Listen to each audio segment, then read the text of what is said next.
Hello, grade 6. The lesson today is about equivalent algebraic expression. Equivalent, actually, it's a word that we use it in math more. It tells you that, the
students take this as an example to, find or generate equivalent expressions.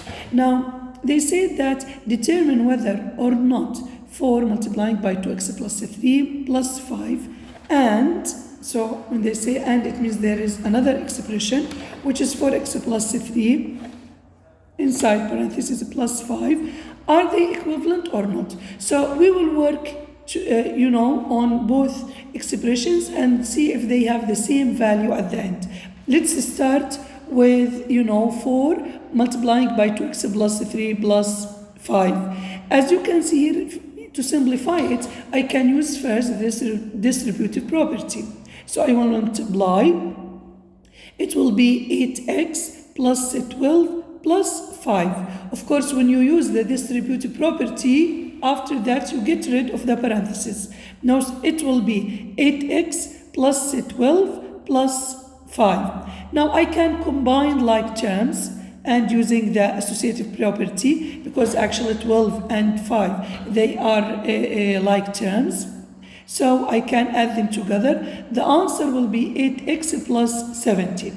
Now in the second one, it's 4x plus 3 plus 5. So what I will do, I will multiply. Since there is no, I can't use here distributive property or no need to, solve it. I can just use the associative property to regroup 3 with 5 to add it. So 3 plus 5 is equal to 8. And for x, I will keep it. So as you can see here, I have two different expressions, 8x plus 17 and 4x plus 8. So they are not equivalent expressions. Another example, if I actually have two expressions, which is, 8 plus 3 n plus 2. Another expression is 3 multiplying by n plus 1, then plus 7. We want to see if these two expressions are actually equivalent or not. So to find them, I can, use commutative property first, because I will change the order to put 8 next to 2 because they are like terms. Then I will use associative property to regroup them together. So it will be 8 plus 2, which is 10. There is no other like terms for 3n, so I will keep it. So the first answer is 3n plus 10. In the second one, I will use the distributive property. So it will be 3n plus 3 plus 7. Now, after that, I can use the associative property to regroup 3 with 7. So it will be 3 plus 7 equals 10. You can notice that the two expressions are actually 3n plus 10, 3n plus 10. Since they are the same here, as you can see here, since I have the same,